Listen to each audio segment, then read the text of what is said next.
고린도 후서 8장 7절에서 9절까지 말씀을 교독으로 읽겠습니다. 제가 먼저 읽겠습니다.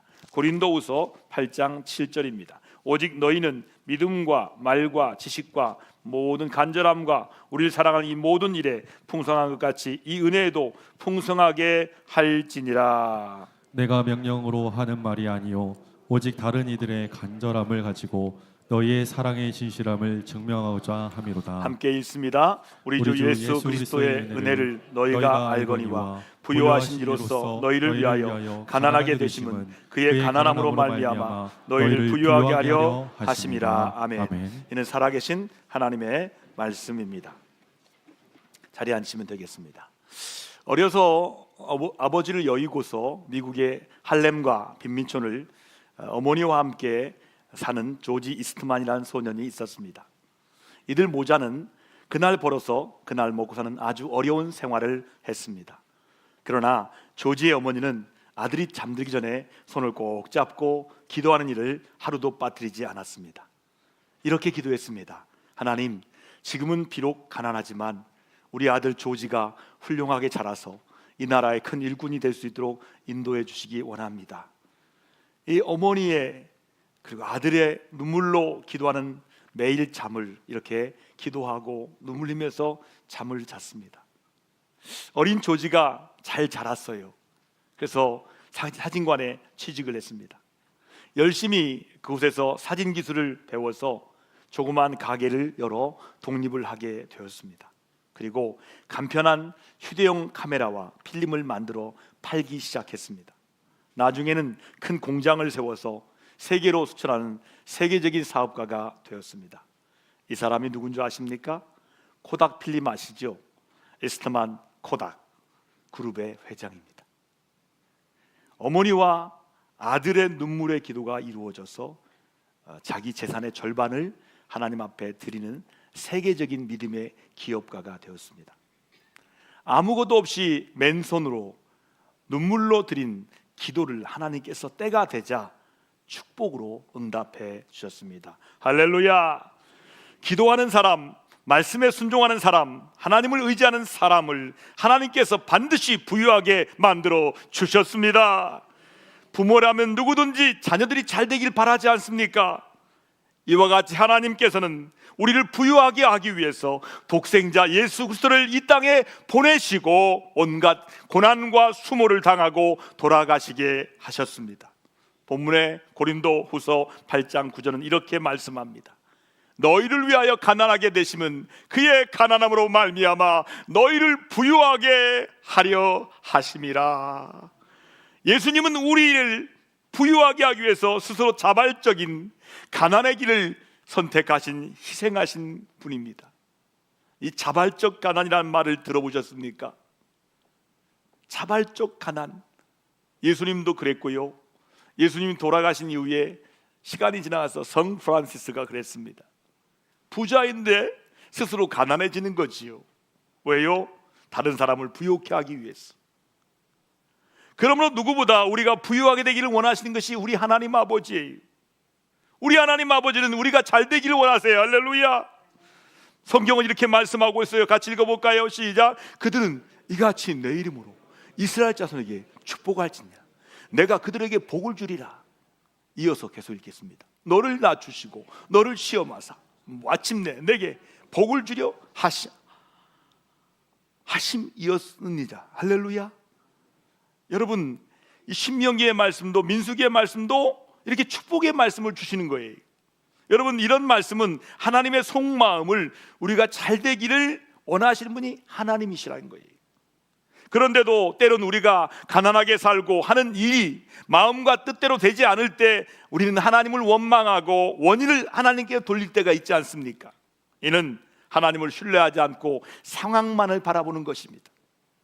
이는 믿음에서 비롯된 것이 아니라 믿음이 흔들릴 때 나타나는 현상입니다. 광야에서 이스라엘 백성은 하나님의 구원을 경험하고도 형편이 어려워지면 곧바로 원망과 불평으로 하나님을 대적했던 것과 달리 욥은 모든 것을 잃어버립니다. 자녀도 잃고 재산도 잃은 그 고난 속에서 하나님을 저주하지 않고 이해할 수 없는 상황 앞에서도 우리 주님의 하나님의 주권을 인정했습니다. 언제나 이런 믿음으로 살면서 최선을 다하면 하나님께서 반드시 때가 되면 분명 복을 주실 줄 믿습니다. 그러므로 분명히 알아야 할 것은 하나님을 섬기는 우리의 신앙의 자세와 삶의 자세를 점검해야 돼요. 여러분, 모든 경기도 마찬가지고 삶도 마찬가지예요. 자세가 좋아야 돼요. 여러분, 자세를 점검해 보세요. 내 신앙이 하나님이 복을 주실 수 있는 신앙으로 내가 살고 있는가를 잘 점검해야 됩니다. 특별히 하나님과의 관계에서 어떤 자세로 신앙생활을 하였는가를 스스로에게 물어보고 점검해 보아야 됩니다. 원망과 불평을 하지 말아야 됩니다. 그리스도인은 어떠한 문제와 환난에서도 다른 사람을 비판하지 말아야 되는 거예요. 한번 얘기해 볼까요? 비판하지 말라, 판단하지 말라, 헤아리지 말라. 여러분, 그리스도인은 이 세 가지를 하지 말아야 돼요. 판단하지 말고, 비판하지 말고, 헤아리지 말아야 돼요. 분명히 하나님께서는 하나님의 말씀대로 순종하는 사람에게 반드시 축복하시는 분이십니다. 우리는 신앙생활을 바르게 하는 일과 우리 영혼을 잘되게 하는 일에, 그 일에만 힘써야 돼요. 내가 신앙생활을 바르게 해야지, 내 영혼을 잘되게 해야지, 여기에 힘써야 돼요. 그럴 때 하나님께서는 범사가 잘되고 강건하게는 부요의 축복을 허락하십니다. 자, 그러면 우리 주님이 무엇을 부요하게 하실까요? 첫 번째는 우리 영혼을 부요하게 하신 분이 우리 주님이세요. 자, 우리 영혼을 부유하게 하신다는 것은 영적으로 만족한 삶을 살게 하신다는 뜻이에요. 여러분, 부자 보셨어요? 부자 얼굴은요, 얼굴에 만족함이 없어요. 왜요? 돈은 많은데 영혼에 만족함이 없는 거예요. 근데 진짜 부자는요, 영혼이 부유한 사람이에요. 그런 사람은 영적인 만족감을 누리기 때문에 얼굴이 밝고 환해요. 할렐루야. 여러분, 하나님이 사람을 만드실 때 하나님의 형상대로 만드셨어요. 즉 다른 동물에게는 없는 하나님의 영, 그 영을 불어넣으셨어요. 그러므로 인간이 인간됨은 영혼이 있기 때문이에요. 한번 따라합시다. 나는 영혼이 있다. 인간이에요, 인간. 여러분, 인간이 이 세상에서 가장 위대한 것은 바로 내가 영혼이 있기 때문이에요. 그렇기 때문에 하나님은 우리 영혼이 먼저 잘 되기를 원하시는 거예요. 사도 요한은 이렇게 말하고 있어요. 같이 읽어볼까요? 내 영혼이 잘된 같이 범사가 잘되고 강건하기를 원한다. 왜 여기에서 제일 먼저 잘되는 것이 영혼이라고 했을까요? 그것은 하나님과의 관계가 제일 중요하기 때문에 그렇게 만드신 것이 인간이라는 거예요. 그러면 영혼은 무엇으로 잘되는 것일까요? 말씀으로 잘되는 것입니다. 왜냐하면 영혼의 양식이 말씀이기 때문에. 말씀으로 은혜를 받아야 영혼이 잘 되는 거예요.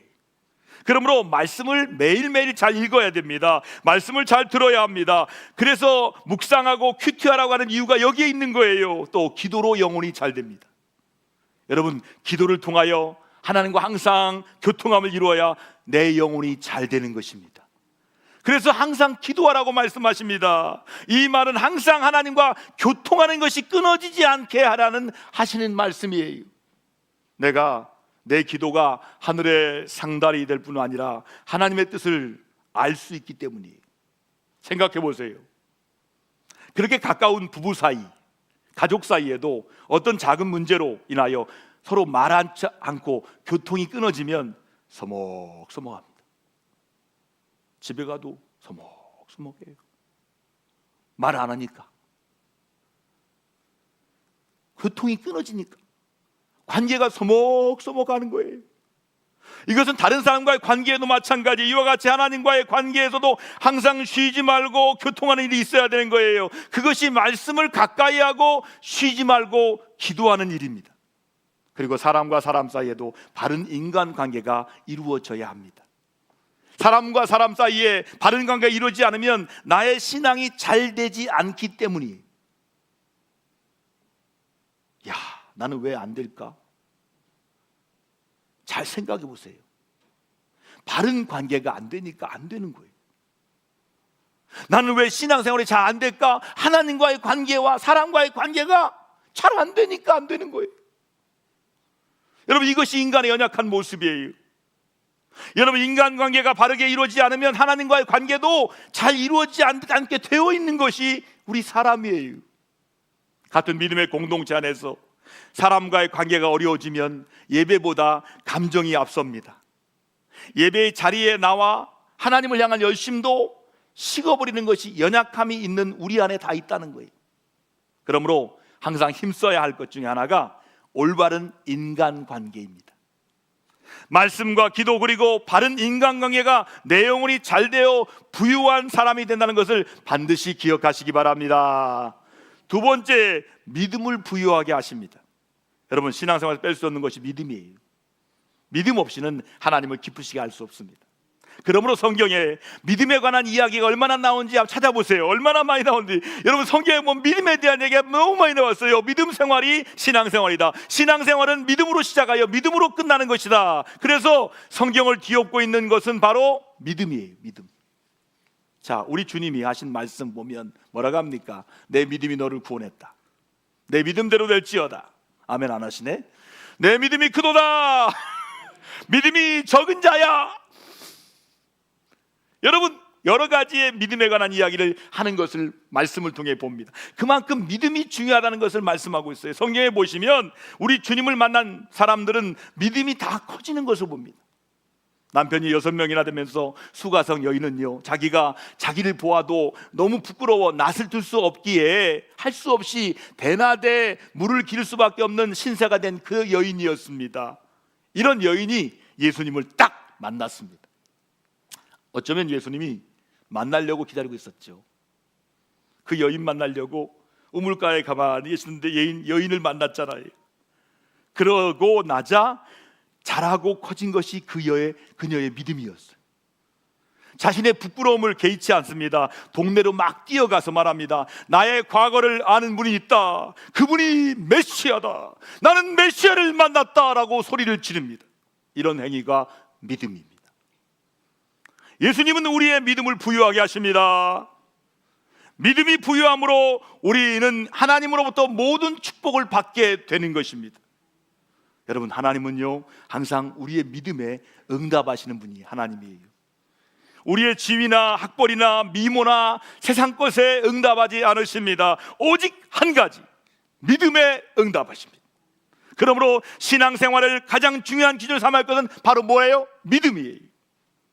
믿음이 좋은 사람은 하나님의 말씀에 절대적으로 순종하는 사람이에요. 내 형편을 먼저 생각하는 것이 아니라 하나님 말씀에 먼저 따르는 거예요. 자, 우리 동대교회 하늘공동체 가족들, 믿음이 부유함으로 복을 많이 받는 여러분 되시기를 주님의 이름으로 축복합니다. 세 번째는 우리의 삶을 주님이 부유하게 하신다는 거예요. 자, 우리의 삶이라는 것은 물질이나 건강이나 그리고 인생 전체를 말하는 것입니다. 그렇습니다. 정말 예수님을 잘 믿고 아브라함처럼 말씀에 순종하는 사람에게 하나님은 절대로 가난하게 만들지 않으십니다. 성경으로 말씀하겠습니다. 성경 시편 37편 말씀을 저랑 같이 읽어볼까요? 천천히 시작. 내가 어려서부터 늙기까지 의인이 버림을 당하거나 그의 자손이 결식함을 보지 못하였도다. 그는 종일토록 은혜를 베풀고 구워주니 그의 자손이 복을 받는도다. 악에서 떠나 선을 행하라. 그리하면 영원히 살리니 여호와께서 정의를 사랑하시고 그의 성도를 버리지 아니하심이로다. 그들은 영원히 보호를 받으나 악인의 자손은 끊어지지로다. 의인이 땅을 차지하며 거기서 영원히 살리로다.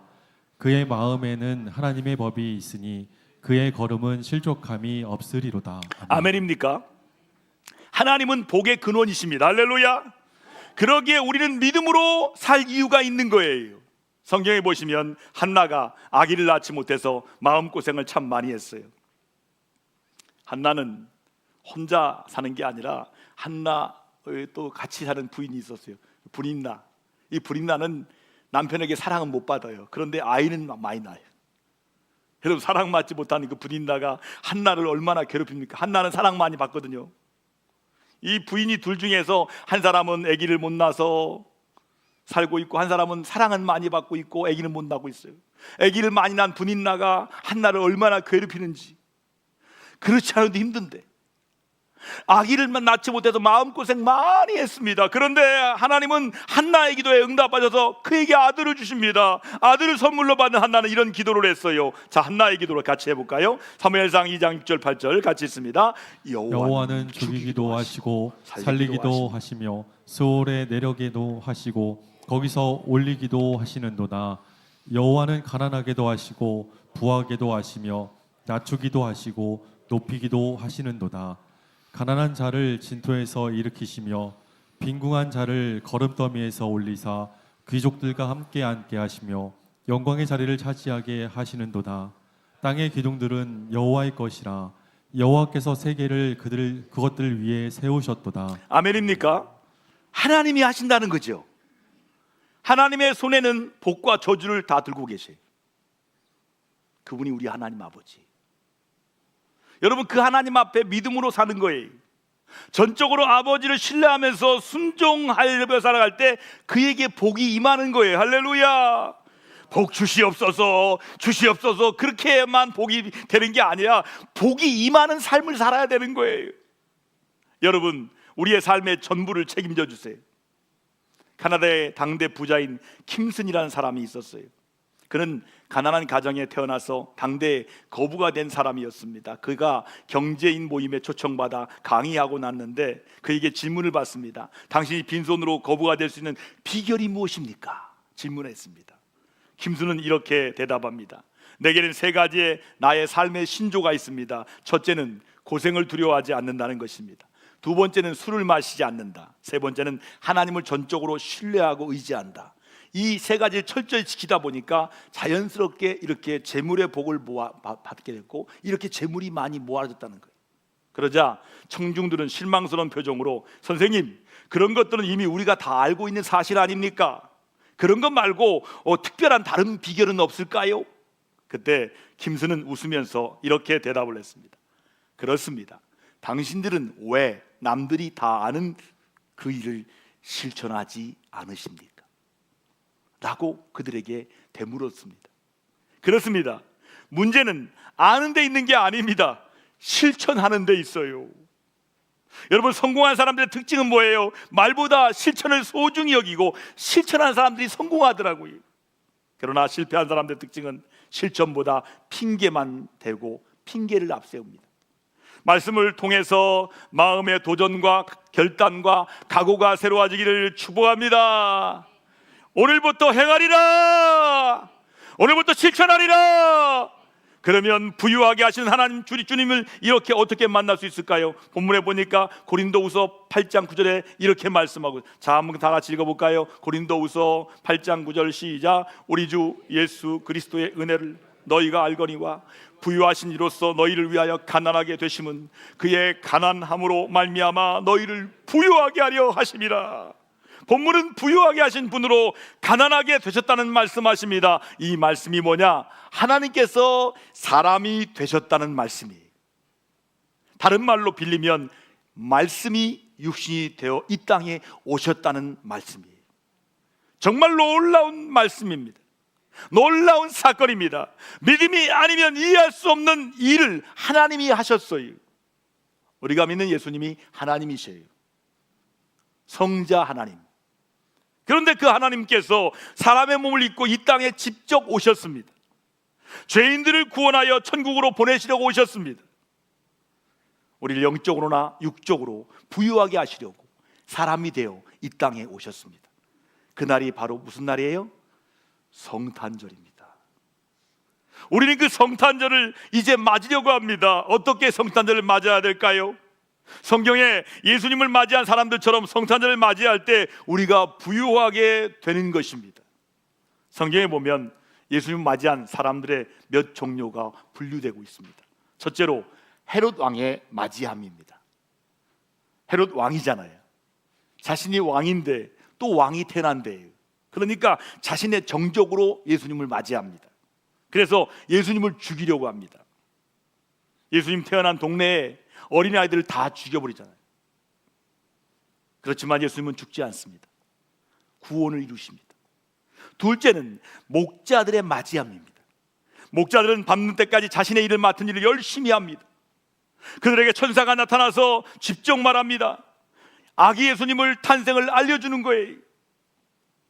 하늘에는 평화, 하늘에는 영광, 이 땅에는 평화. 하나님께서 여러분에게 구세주를 보내실 것입니다. 예수님 탄생을 알려주는 거예요. 제일 먼저 아기 예수님께 경배한 사람들이 바로 목자들이었어요. 가난하지만 순수하게 하나님을 기다리는 사람들에게 하나님은 보여주십니다. 셋째로 동방박사들의 맞이함이, 동방박사들은 아주 멀리서 예수님을 경배하러 왔습니다. 그들이 누굴까라고 연구한 결과 페르시아에서 왔는데 그들은 아마도 다니엘의 후손이 아닐까, 이렇게 사람들은 예측하고 있어요. 좌우지간 그들은 동방박사야, 멀리서 예수님을 경배하러 왔어요. 길을 모르기 때문에 별을 보고 왔습니다. 멀리서부터 그들은 예물을 쫙 준비했습니다. 황금과 유황과 모략을 준비했습니다. 우리를 부유하게 하기 위해서 이 땅에 오시는 예수님을 우리는 어떤 준비로 맞이해야 될까요? 헤롯 왕은 아닙니다. 목자들이나 동방박사들처럼 맞이해야 됩니다. 내가 맡은 일을 열심히 하여 가면서 황금과 유황과 모략으로 준비된 성탄절이 되어야 합니다. 황금은 보물의 상징입니다. 변함없는 것이 특징이 황금입니다. 만왕의 왕이신 예수님의 왕권을 상징하는 것이 황금입니다. 신하가 왕께 존귀와 변함없는 충성을 맹세하여 드리는 상징물이 황금입니다. 유향은 값비싼 향료로서 아라비아 지방의 관목 껍질에 자국을 내어서 얻는 향으로 색깔이 흰색이라 유향으로 불리게 되었습니다. 이 향은 성전 제사의 분향에 사용되었습니다. 이 향기는 2km까지 퍼졌답니다. 그리고 그 향기는 100일 동안 지속되는 아주 고귀한 향이었다고 합니다. 이 유향은 하나님과 인간의 중개자 대제사장으로 오신 예수님의 권위를 인정하는 예물인 것입니다. 마지막 모략은 역시 아라비아 지방에서 자라는 나무에서 추출된 액체로서 상당히 고가품으로 알려지고 있습니다. 이 모략은 시체를 썩지 않게 하는 방부제나 마취제로 사용되어지는 것입니다. 이 모략은 아주 매우 귀중한 사람의 시체에만 사용할 정도로 고가품이었습니다. 이렇게 준비된 신앙으로 우리의 삶을 살아갈 때 부유한 삶을 살아갈 수 있음을 믿으시면 아멘 합시다. 미국의 사무엘 라이프 워치라는 변호사가 있었습니다. 그는 아주 성실하고 유능한 변호사였습니다. 이분의 변호를 통해서 사형 구형을 받은 죄수 중에 무려 78명이 사형 선고를 면하게 했답니다. 그런데 그 78명 가운데 라이프 워치 변호사에게 감사의 은혜를 표현한 사람이 단 한 명도 없다는 거예요. 성탄절이 되면 크리스마스 카드가 그토록 많이 들어오는데 이 변호사에게 덕분에 생명을 걸린 죄수들이 보낸 것도 하나도 없었다는 거예요. 이 얼마나 은혜를 모르는 인생들입니까? 예수님께서 한센시병, 문둥병을 치유받았으나 은혜에 감사하기 위해 돌아온 사람은 10명 중에 딱 한 명밖에 없었다는 복음서의 말씀을 연상케 합니다. 그런데 혹 우리가 그런 사람 아닙니까? 우리가 그런 인생 아닙니까? 더할 나위 없는 구원의 은혜를 입었음에도 불구하고 감사하지도 못하고 당연한 것으로 생각하고 있지는 않으셨습니까? 그런 태도는 우리를 죄에서 구원하기 위해서 사람이 되신 예수님을 바르게 경배하는 것이 아닙니다. 우리를 죄에서 구원하여 영적으로 육적으로 부유하게 하신 은혜에 보답하는 성탄절이 되어야 됩니다. 예수님은 인간의 육신을 입고 이 땅에 찾아오신 하나님이십니다. 이 땅에 오셔서 우리 인간 속에 거하신 하나님이십니다. 하나님이 인간이 되셨다는 이 말은 우리 인간의 존재가 얼마나 존귀하고 소중한 것을 나타내는 말씀이에요. 여러분, 하나님의 사랑과 관심의 대상이 바로 우리들이라는 거예요. 하나님의 음성을 들으세요. 하나님은 나에게 관심이 있다는 거죠. 하나님은 너에게 관심이 있다는 거지요. 하나님은 우리에게 관심이 있다는 거예요. 하나님의 관심과 사랑의 대상이 우리임을 여러분 진정으로 믿으시기 바랍니다. 할렐루야. 여러분, 오늘도 주님은 낮고 작은 자리에서 우리를 기다리시며 우리의 삶 속에서 임마누엘의 은혜로 함께하기를 간절히 원하십니다. 그러므로 우리는 이 땅 위에서 하나님의 사랑받는 존재로서 부유하게 살아야 됩니다. 부유한 인생을 살게 하기 위해서 이 땅으로의 사람으로 오신 우리 주님을 진심으로 환영해야 돼요. 우리 주님을 환영합시다. 내게 주님이 있어야 돼요. 할렐루야. 내 안에 주님이 계시면 나는 부유한 사람이 되는 거예요. 이번 성탄을 통하여 우리 주님이 주시는 하늘의 부유를 받아 누리시는 성도 여러분 다 되기를 주님의 이름으로 축복합니다. 오늘 말씀 붙들고 주님이 내 안에 계셔서 내 안에 주님의 풍요로움이 이루어지도록 우리 말씀 붙들고 간절히 기도하겠습니다. 기도합니다. 하나님 아버지 감사합니다. 하나님께 주신 말씀 붙들고 기도합니다. 오늘도 주님께서 우리 가운데 오셔서 우리 안에 부유롭고 풍요로운 인생으로 살아가도록 우리 자신을 새롭게 하여 주시기를 원합니다. 주님이 내 안에 오시면 가난한 우리 삶이 풍요롭게 되고 부유하게 됨을 믿고 오늘도 그 주님을 내게 영접할 때 주님이 내 속에 계셔서 날마다 주님으로 말미암아 인생이 부유해지게 하시고 풍요로운 인생 되게 하여 주옵소서. 우리 주님이 이 땅에 오신 이유가 오늘 말씀 한 절에 분명하게 나타났습니다. 우리를 풍요롭게 하려고, 우리를 부유하게 하려고 스스로 가난해지셔서 우리 가운데 오셨음을 오늘도 말씀으로 믿게 하셔서 그 주님을 영접할 때마다 우리 안에 풍요로움이 있게 하여 주시고 부유한 삶이 되게 하여 주셔서 믿음이 부유롭게 하여 주시고 우리 영혼이 부유하게 도와주시고 우리 삶이 부유하도록 인도해 주시옵소서.